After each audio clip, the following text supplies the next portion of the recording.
Welcome into the Locked On Knicks podcast. I'm your host, Gavin Schall, and I'm once again joined by Stacy Patton. Stacy co-hosts Pod Strickland and the Believe Knicks podcast. And today we are going to get into RJ Barrett and the strengths and weaknesses he flashed in the last couple of games, including some struggles defensively and in terms of his decision-making before going deep on the rookies, Miles McBride, Jericho Sims, and Quentin Grimes. Why what we've seen from them so far has been fantastic, but is only the tip of the iceberg. That next on Locked On Knicks. You are Locked On Knicks, your daily New York Knicks podcast, part of the Locked On Podcast Network, your team every day.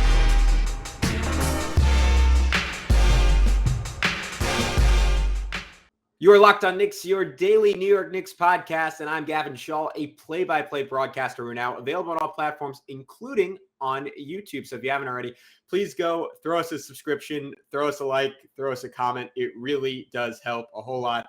I already mentioned it, but I'm joined by the fantastic Stacy Patton. Stacy co-hosts Pod Strickland on Mondays. That is today. So check it out if you haven't already with Schwitty Poo. And he also co-hosts the Believe Knicks podcast with the fantastic Matthew Miranda. As I noted earlier, we are talking RJ Barrett, and we are talking about the rookies. So without further ado, let's get into it with Stacy Patton in part 2 of this weekend extravaganza breakdown. I wanted to move on to RJ Barrett because I thought this was a 2-game stretch that I like so much lately. It's just been overwhelmingly good with RJ. And of course you could pick nits and you could look here, you could look there and say like, all right, you could do this better. You can still finish better. Like the 3 sometimes comes and goes. Like the defense is sometimes a little iffy, but by and large, overwhelmingly positive. I thought these 2 games, like it was almost Randall-esque in that there were real shades of gray where he did certain things that were just brilliant. Like that reverse spin move he had on Cade Cunningham with 90 seconds left in the game. That's like, and then he went high off the glass for the finish. Yeah. Like that's incredible touch. Yeah. Again, I was just talking about it with quickly, but like how many guys on earth like pull that off in that moment? Like there's like, those are the guys in the NBA, like the dudes you go to war with to win championships. Those are the guys making those moves. And he just, it felt casual. It felt easy for RJ Barrett. And he had so many ones like that. Like he had this other one, I think it was in the second quarter, where he had like a little hesitation, completely froze Cade. And it was almost like a snake dribble. Like he just like slithered his way around him, got to the rim. Yeah. And again, like that kind of high arcing finish. And I look at the beginning of the Heat game where, you credit quickly, obviously down the stretch. Like RJ he made 2 free throws, but he really, and he got away with a travel assist to Taj Gibson, but he didn't win the Knicks that game. Emmanuel quickly won the Knicks that game. But RJ gave them a fighting chance early in the game because by my count, maybe I missed something. He was involved with all of the Knicks' first 11 points, and I think all of them on assists. Like he had a drive. Like you can go to the Locked On Knicks Twitter and look at the screenshot of it. There are 4 Heat defenders within a foot of him, and that's honestly like maybe it's indicative of like the lack of other threats on the floor with him at different times. But that hasn't been a rare thing of late, where there's 3, 4, even 5 defenders like either trailing him or watching him, and it's great for RJ because it means he doesn't have to be like a Luka Doncic or LeBron James level playmaker. The reads become easy when you're drawing that level of attention. On the flip side, I thought there was some stuff that I've seen a bit over the last few weeks that stood out to me a little bit more in these 2 games. Like one on offense, just him forcing the issue almost for the sake of forcing the issue. And it's almost like the aggression, like obviously you'd rather it be on the level it is now, which I'd argue is like turned up to 100 versus where it was early in the season, where it's kind of like someone else can get it done.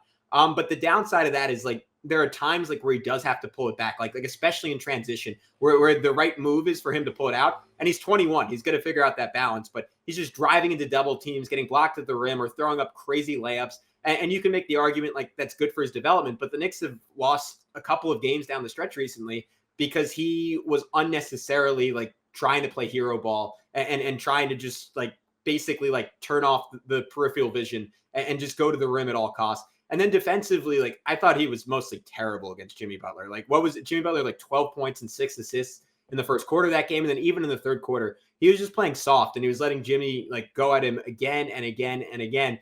And I normally love that matchup for RJ because I think he really does see Jimmy as like someone that he can emulate a little bit. And I think he sees it as a rivalry and like he brings out the like highest level of competitiveness in him. But that wasn't great. And then down the stretch against the Pistons, like Cade got him a couple of times. And I think a lot of people noted this one, like Killian Hayes, like absolutely torturing him. Like RJ basically just like led him to a strong hand for a layup that meant that game would eventually come down to the final shot. And I know our guy Benji was like tweeting about that. Derek, who was just on the podcast, like tweeted out a graphic about like his Darko like defensive like plus minus, which has been on like a steady decline this season. And I don't know if you've noticed that as well, Stacy, but it was something like I hadn't looked into the numbers, but purely on eye test, I think as he's taken on this massive load offensively, there's been a decline on that. And again, for a 21-year-old playing at a level who's never played at before, I think that's normal. I think it's fine, but I think it is something to know. Yeah, I mean, I think you hit on all the points. Just starting with the defense, that graphic from Derek was definitely matches the eye test. Last year, he really took a step forward as defender. I think the most notable performance is he played really well against Kawhi Leonard. Yeah. But as a team defender, doing a better job getting in passing lanes. I am. This is not to say that the Knicks should have brought back Reggie Bullock or even that he was some defensive stopper, but I think it is fair to wonder. I think that Burks, Fournier, and RJ together it lacks foot speed as a lineup in the backcourt, and I think that's tough. Like if you want to start Burks, I would prefer to put Grimes out there over Fournier, and if you want to start Fournier, then I'd prefer to put Quickly, maybe even Deuce in those lineups, but those three together, it's slow. And then Randall isn't a great help defender. And you saw it today. Like Mitch got, I thought Mitchell Robinson there are a lot of people who disagree with this, but I thought he bailed him out of a ton of really bad defensive possessions. Yeah. I think some of it can also be mitigated by the fatigue that Randall is feeling. RJ is feeling, especially late. And this touches a little bit on some of the shot selection issues. I think that he has been, with Randall out especially, and then there was that Phoenix game where Randall got himself ejected. He has been asked to be the guy, right? Because that's, he's their best option at that point. And because he doesn't have a credible pull-up game yet, and it's nice to see him taking those, but defenses know they're willing to let him take that. They know he get to the rim and they will wall off. That's where he really struggles, right? And they'll lock up on the shooters and they'll force him to make shots over length in the half court, which is still a part of his game that he's developing. So it's been a little bit more of a mixed bag of late. I do think him and IQ help each other a lot. As good as Quickly has been, I just talked about how he can be a pretty effective creator even without getting to the rim a lot. But having said that, pairing him with a guy who does that and allows him to also play off ball a little bit and them to work together in synergy and open up lanes for each other, that helps. And I think that RJ's ability to I do think he's flashed a lot more creativity at the rim, and so he has improved there. He's willing to take pull-ups, and his vision, it comes and goes, but it's been consistently better. So I don't want to be too hard on him because of these last couple of games. I think that he's had a lot of poor defense performances, but for example, he had a really good one against Ja. So I think that when he has to lock in and be like, no, it's on me tonight as a defender, he's better.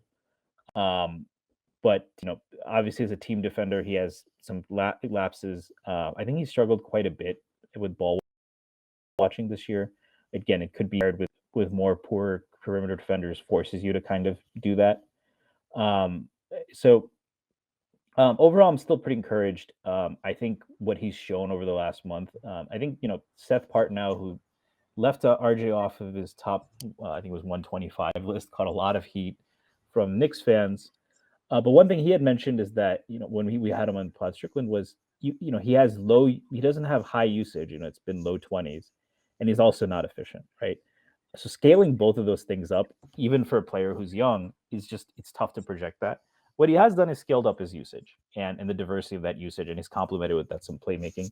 So the fact that he's just done that, even if the efficiency isn't there yet, is acceptable enough, because then that can be the next step. But in terms of the shot selection, and the last thing, like Shwinny made this point, I don't know how much I agree with this, but I think it's an interesting point where RJ kind of, he didn't get the ball much when the starters played to finish the second quarter and then in the third. And then once he went to the other extreme where, he kind of just started taking it in all the time and forcing up some stuff where he could have been a little bit slowed down and more methodical. I think he's finding that balance of how to play with pace versus, and not slow the ball down and be aggressive versus, I don't think it's selfishness. It's learning when to choose his spots, especially when you are the big dog. And for a 21-year-old, I think he's been pretty good at that. But I don't see him ever as being like this hyper efficient player. I think on offense, I see him probably following something closer to a Jaylen Brown type trajectory. Reasonably. I think it's a little optimistic, but it's pretty reasonable. But if you are that player, Jaylen Brown adds a lot of value on defense. So I think that if you're not going to be, a Luka Doncic type of offensive player, you have to play better defense than he has, and he will. But I think that that's fair to call that out. There's some technique issues he probably needs to work on. He's never going to be the most laterally quick guy. It's understanding how to leverage his strength more consistently, which again he shows flashes, but it's really consistency and focus there. I think will help him a lot. And I don't think he'll be like an all NBA level defender, but I think he can be consistently a plus. And lately he hasn't been, and I think, but I'm not at the point where I'm worried yet about that. All right, guys, we'll be back in just a sec to continue the episode, but I wanted to remind you that this episode is brought to you by Rock Auto. With the ever-increasing numbers of makes and models, it's now impossible for your local chain auto parts store to stock all the parts you need. Why endure often pointless or seemingly intimidating questioning and wait while the person behind the counters orders the parts on their computer, choosing the only brand their warehouse happens to carry? You have computers with access to rockauto.com at home and in your pocket, so you can save time and money when using Rock Auto. Why choose to spend 30%, 50%, even 100% more for the same parts from a chain store or car dealership?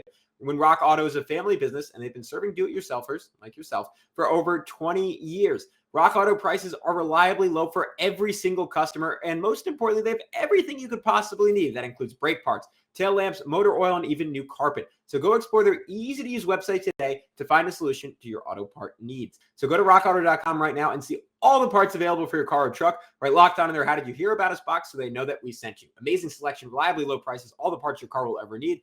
rockauto.com. Yeah, I'm with you on all counts. I mean, I think it's sort of like a baby, like walking around for the first time. Like you're going to bang into some walls or you're going to trip over yourself. But like, this is the time to do it. Like when the season is over, when there's not really much at stake, it's perfectly fine. Even though the Knicks won these two games and they've been winning quite a bit recently, it's perfectly fine if the Knicks lose. Like this is a time for him to figure those things out, make those mistakes, and grow because of them. All right, Stacy, let's finish on this, because I know you're like me, like a big fan of all three of these guys. And I think very similar to Obi Toppin, like they all flash skills and have moments that go beyond simply the box score, or how they're shooting on a night-to-night basis. But Deuce, Grimes, Jericho, I'm just going to throw them at you as a group.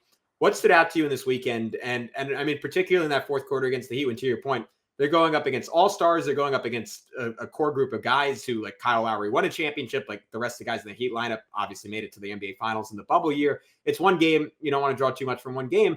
But I thought it in a sense, it's not drawing too much from one game, because we've consistently seen those guys, and it's indicative. Just like you can just look at Deuce's plus minus on the year. Like the Knicks are better when they're on the court. And I thought that fourth quarter summed it up. And just from a pure, like, I think this is what you're getting at earlier, like a toughness perspective, like matching the Heat mano a mano, like that rebound that Deuce got with whatever it was, 30 seconds left in the game when the Knicks were up by 6, where it just goes, it looked like he took off from a trampoline, right? Like goes flying way above the backcourt to grab it in traffic. Like just little moments like that. Like another one like dudes are competitive killers. Sorry, I'll throw it to you. No, sorry, you can finish. I was going to say he had another one like that too in the fourth. A huge rebound. Yeah, he won like that against the Pistons too, where it just like springs in his feet. I'm sure one day we're going to see that translate into finishing on offense. But yeah, all that is to say, like I'm talking in circles, but like it's a little more than just what the box score shows. Yeah, I can start off on Deuce. Yeah, so Deuce, like this is what's been a little bit perplexing for him as a prospect. He was very pull-up heavy in college. He would create space. People were like, does he have the burst to get to the rim? I didn't think that was as much of an issue, but he needed to tighten the handle a little bit, but he settled for a lot of pull-ups. Part of that was West Virginia often went with two bigs and the paint was crowded. So there's usually just a lot of traffic there. So that's a little bit understandable. I think he showed more ability to get to the rim in the G League, and he's improved there. But it's not a Quickly thing where, like, with Quickly, I think there's going to be a ceiling on just how good he can be, unless he develops like the Steve Nash, Tony Parker finishing package, which I think he actually has pretty good touch, but that's just a very ambitious. Those are Hall of Fame players, right? With Deuce, I think the physical tools are there. It's interesting you mentioned, we're going to see that with finishing, because one of his best games as a prospect was against one Cade Cunningham, who he was matched up with today quite a bit. Yeah. And he, there was a sequence, I think that this is probably the most tweeted out sequence from Deuce pre-college, where he had a steal. He picked off a pass, Cade got back, and Deuce finished over him with a layup. And then on the next play, he actually he stole the ball from Cade, and then Cade was step for step with him, and he just dunked on him. He dunked on the number one prospect in the draft, and then he was like, he's generally seems like he has a little bit of he can get a little saucy. I think against Miami, he hit a three and he like stared down the bench. Like he has a little bit of that, even though he's generally pretty stoic on the court. And he like flexed after that dunk against Cade. But I think that that'll come. I think that, you mentioned the rebound he had. There was also a play where he was defending Kyle Lowry, and Lowry did his little veteran thing where he wanted to get Deuce up to foul. Deuce went straight up, didn't foul, and Lowry lost the ball. And instead of what most rookies are going to do is hold the ball, it's the fourth, Tibbs is going to light my ass on fire if I try to do something. Instead of that, he went full steam ahead, like you said, and then he used that athleticism to make a contested finish in transition to get the Knicks points. And again, late in the fourth. Yeah. I think that in general, watching Deuce Grimes, like watching the young guys, and I'll credit Tibbs for this because he favors a more conservative scheme. And maybe that's why they don't get as many minutes to begin with. But when those guys play, he's done a good job of adapting to his defense. You see them trap more, use that athleticism, use that length. Jericho Sims is still a work in progress as a weak side rim protector. But as a result, Tibbs knows that for what he lacks there, he has good mobility. He can switch out. So they're more willing to switch him out on the guys. With Deuce, he lets Deuce pick up 94 feet, right? With Grimes, he has him switching. Like they also all talk really well. Grimes in particular is a great communicator on defense. Deuce has shown that too. And so, yeah, I mean, I think that when you watch those guys play, like I think the big one was that 36-4 run against, I think it was the Clippers, right? Yeah. You watch them on defense, they're legitimately fun to watch on defense. I don't know, even last year when the Knicks had a great defensive rating, I don't know that they were as fun to watch as these guys. They get after. There's no way. There's no chance. I'll answer it for you now. They weren't. Yeah, they weren't, right? And they get in your shirt, they force turnovers. By the way, I'd add Reddish in that. When he plays with that group, he really looks energized as well. Yeah. And so Deuce, Grimes, Quickly, like those three guys are fun on defense, man. And they get up the floor, they play with pace, they can all shoot, they all move without the ball, they all share the ball. Going through all three individually. So with Deuce, I think the next step is attacking the rim a little bit more. I think there was a clip from the Miami game where he ran a pick and roll, did a great job of grading separation, and probably could have either gone to the rim to set up a lob or take him himself. And instead he settled for a midi, which, that's in last year. That's the same thing with IQ, right? He was settling for a floater, not taking more dribbles, not nashing as much as that's another thing IQ's been doing. And you'd like McBride to show that a little bit more, but he's still on that positive because, like, even when the shots have been falling, defense is closed out on Deuce McBride like he is a shooter with a capital S. So he still positively contributes there. He pushes the ball in transition as well. He had a great outlet pass, I think, to Randall right off a rebound, kind of like what you were talking about with Quickly. I don't think it resulted in points, but that was where, Deuce played quarterback and you could see it there, right? It was just a very quick on the money pass, probably 60 feet in the air.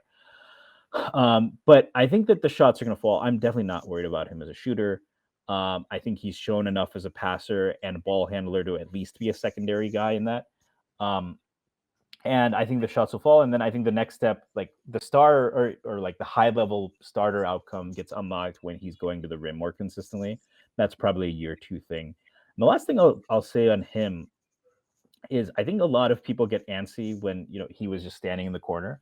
That happened with Cam Reddish too. Cam Reddish, when he first started getting minutes, was just parked in the corner. I just think, and that's not even a thing I would criticize Tibbs for, but I think that when he introduces new guys, he likes to scale them up slowly. So McBride's first few games, Reddish's first few games, he was basically just taking catch and shoot threes. In time, he would get a couple of pick and roll looks here. or an opportunity to create late in the shot clock. He slowly scaled that up before he got hurt. You're seeing that more with Deuce, where he's now a few possessions, even when IQ or Burks are in the game, he's running a pick and roll. He's bringing the ball up. He's been quick to pull the trigger when he gets a catch and shoot. He's also made some ambitious passes. I think he had one cross court against Miami where he pump faked out of a three and then just threw it with one hand straight across the court to RJ for an open three that RJ hit. Yeah. So I think that there are people who are like, when he wasn't doing anything on offense, they're like, yeah, the on off is good and he's a great defender, but if he does nothing on offense, it's just like Frank. And I'm like, I love Frank Ntilikina. Deuce is already a better player, and on offense for sure. Like on defense, like he can get foul happy, but he's still been really solid. I think he got beat once on a switch today, but he also had some impressive rotations. He had he mentioned that he looked up to Kyle Lowry growing up. He took a charge today in the fourth late. That was pretty key. So I'm a huge Deuce fan. I'm excited to watch him grow with the kids. Grimes, it's interesting because if you look at the Knicks those three guys, Quickly, Deuce, and Grimes, they're all pretty effective shooters. But the one thing I'll say about Quickly is his jump shot is not the most aesthetically pleasing. It's a little bit of a push shot. Deuce is a little bit different, where he kind of keeps the guide hand on pretty long. I think part of that is because he wants a high release and he is so mid-range heavy. And then Grimes is one of the most picturesque jumpers I've ever seen, right? It reminds me a little bit of like Ray Allen or Rashard Lewis, where it's just like barely a dip, gets up high, releases. It's almost unblockable with how quick and how high he releases it. And he brings great point of attack ability. I mean, he's really not that big. He's 6'4" with a 6'8" wingspan. So I think pre-draft, a lot of guys are like, he doesn't have ideal wing size and he can't really do much on ball. But he really can, like, he can guard up because he's pretty strong. So he can probably switch 1 to 3, probably even some 4s. I mean, just look at that strip he had laid on Jimmy Butler. Like that should be like, when you're talking about that scouting report, that should be like the issue. Yeah. And not that he obviously wasn't guarding Jimmy Butler all game, but I think how strong his hands are and how good his instincts are, and to your point, how good his feet are, like he can make up for a lot of other deficiencies. All right, guys, we're going to take one final break, and then we will. All right, guys, we'll be back to wrap up the podcast with Stacy, Patton in just a second to give some final thoughts on the rookies. But first, I want to remind you that NBA Top Shot's the officially licensed NFT of the NBA. You can connect with the community of hundreds of thousands of NBA fans as a natural progression of fantasy sports, a way to upgrade your experience as an NBA fan. This is the future of what being an NBA fan looks like. It's part trading cards, where every moment on Top Shot originates in a pack. But unlike real trading cards, these aren't still images on cardboard. They're officially licensed NFTs of the greatest moments in NBA history.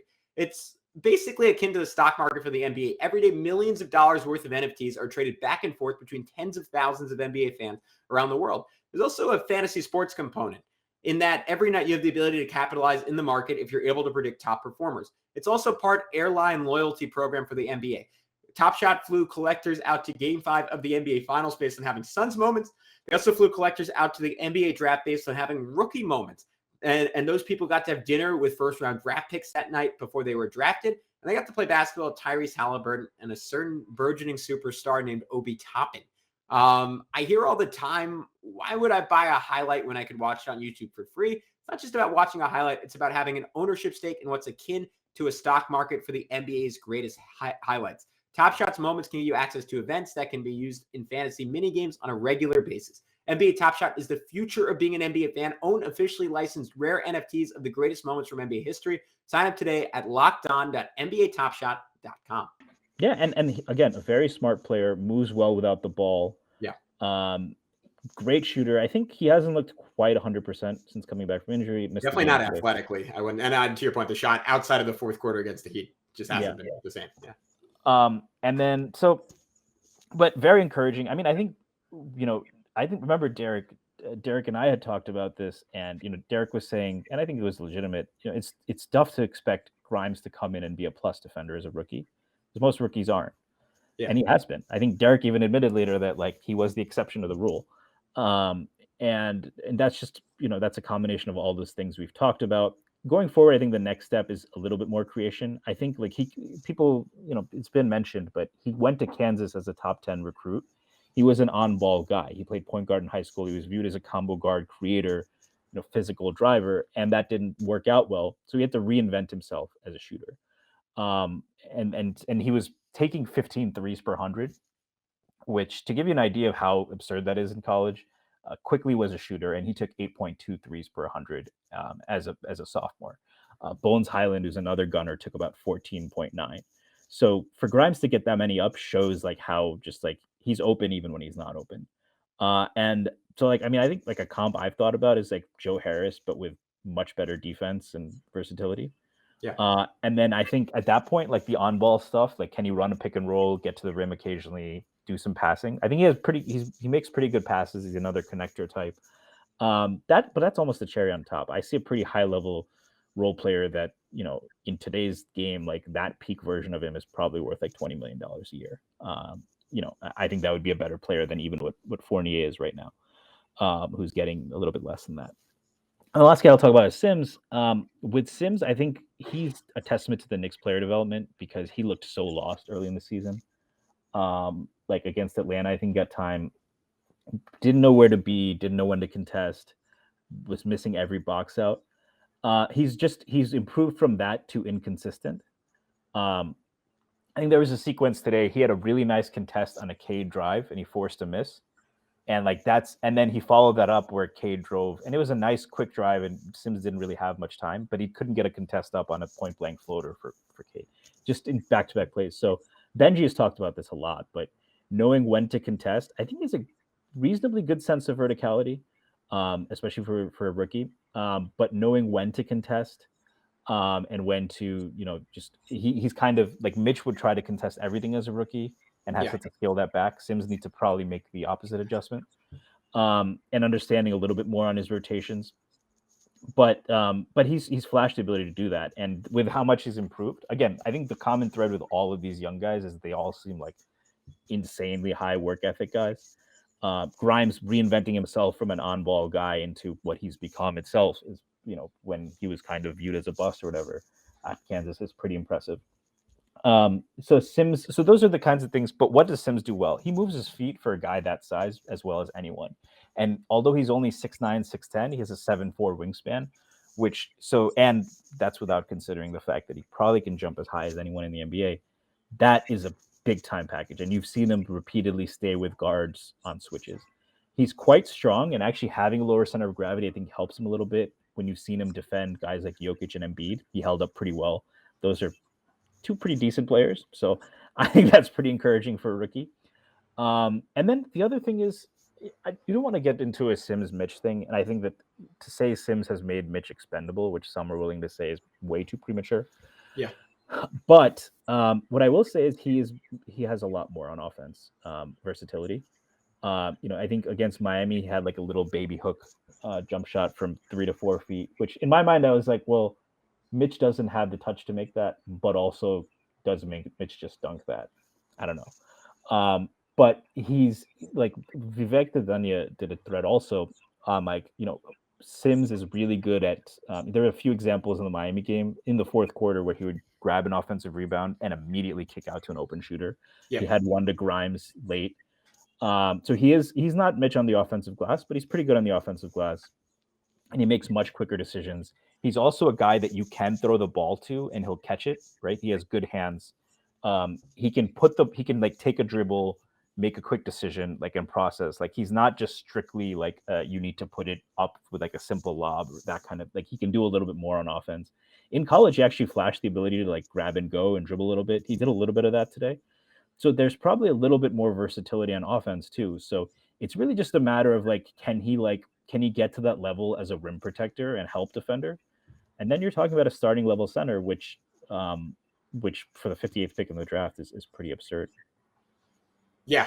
I mean, that, first of all, extremely thorough on all three guys. I have a million thoughts. I think I might have to save them for another day because we're running a little bit long. But I will just quickly note to sum up on all three. And I think this is, again, you just went into all this in much more detail, but we're just scratching the surface. And yet they came out and beat the Miami Heat and have played massive roles in this Knicks team, looking just far better and far more consistent than they have at any point this season. And I mean, with Deuce, I mean, there's just so much on the bone there. With Grimes, like, I think we know who he is, and it was the guy who he was pre-injury, and like the shot's going to come around. The ability to attack a closeout's going to come around. The defense will stay the same. And Sims has almost been the biggest surprise of any of them to me, because I didn't think he was going to be a guy who could play NBA minutes this year. And we know Tibbs is not playing him out of the generosity of his heart. Like, if he thought Mitch was the better option down the stretch against the Heat, Mitch would have been out there, but Sims was out there for a reason. And I mean, maybe it was that instinct to pass the ball on his offensive rebounds, or the fact that, like, I mean, I go back to that Nets game where he showed off just that insane verticality that on a play that maybe could have won the Knicks the game if they closed that game out a little bit stronger. But all that is to say, these guys are contributing. Yeah. I'll add on the Miami point. It's also like Mitch, I think, is still a better defender, but Miami is a team that likes to invert their offense and play Bam at the 5. Or right. So play Bam at the 5 and have him initiate from the top of the key. So that's really where Sims' mobility shines, right? And it'll probably in playoff games, like that kind of environment, it becomes even more important. But sorry to interrupt. Just wanted to. No. I mean, you're right, and I think it's interesting to, again, going down a rabbit hole here, but to contrast that with Mitch, when to me, like, the whole appeal of old Mitch was he was someone that you could trust on the perimeter in those situations, and maybe with the added strength, like he's lost a little bit of that mobility. I mean, Sims is just a ridiculous athlete, but watching both of them, like Sims, again, in different kinds and in different situations, just Mitch around the rim is obviously still the better athlete, but on the perimeter, I don't think it's any contest. Like, Sims is like on another level in that capacity. And to your point, like, instead of one replacing the other, like having those two as your center rotation, you find a way to get off Nerlens Noel. That's pretty intriguing and exciting to me. But anyways, big picture point, all these guys are fantastic. And I think, at least to me at this point in the season, maybe the most important thing is, like, they're fun. They make watching the Knicks enjoyable. I mean, what you talked about on defense, but on offense too, like McBride, even when the shot isn't dropping, just his ability to, like, there was one play where there was a loose ball and he just got it and immediately, like, fired it to Mitch under the rim for the dunk. Like, the Knicks have just lacked that zip all season long, and they would only get it from Obi. And now it feels like they have, like, 5 Obis and Quicklies out there at a time. And it's a joy, especially in contrast to what we've gotten. Stacy, I could talk to you for another hour or 2 or 3. I know you'd be down. I love talking hoops with you. I feel like we could really nerd out. I learned something every time you come on. I know I say that about, like, Prez and Benji too, but it's true for all of you guys. I've said it before, I'll say it again. I think Pod Strickland is just flat out the smartest Knicks podcast out there. I love listening to it. Everyone, if you're not already checking it out, you certainly should. The Believe Knicks podcast, also a fantastic listen with Stacy and Matthew Miranda. But Stacy, let me know, am I missing anything, or do you have anything just coming up in the next week that you want to plug or mention before we wrap up? Yeah, no, that was pretty good. And yeah, I definitely learned a lot on the pod with you. I always end up enjoy coming on with you and Alex. Unfortunately, I wasn't able to come on earlier this season, but maybe it's better that we got to do it after some happier times. Yeah, there you go. The only other thing I'll add is so we've been doing more draft coverage at the Strickland. So Prez, as many of you might know, does the draft Strickland pod for us. And we recently released our big board. So today, I think a pod dropped, where it's part 1 of a 2-part pod with so Prez and Tyrese did an hour, I think, or so about that. And then part 2 is going to be released probably within the next week or so. And that's me and Prez. So I'll be on that, talking draft and nerding out with Prez. Thanks for the very kind words. I've been very fortunate to be on Pod Strickland with Schwinn. I think it allows me to kind of his verve and kind of the energy he brings allows me to kind of be a little bit more low key. So I think he's your deuce. He's your deuce. Exactly. Yeah. There you go. Okay. All right. Thanks again, Stacy. And with that, we'll wrap up this edition of the Locked On Knicks podcast. Again, we are available on all platforms, including on YouTube, and we appreciate you making Locked On Knicks your first listen. If you haven't done so recently or at all, please go subscribe on YouTube. Please drop a 5-star review on iTunes. It really does help us do the pod and keep doing it 5 days a week and continuing to get great guests like Stacy. But until next time, be good. Peace out.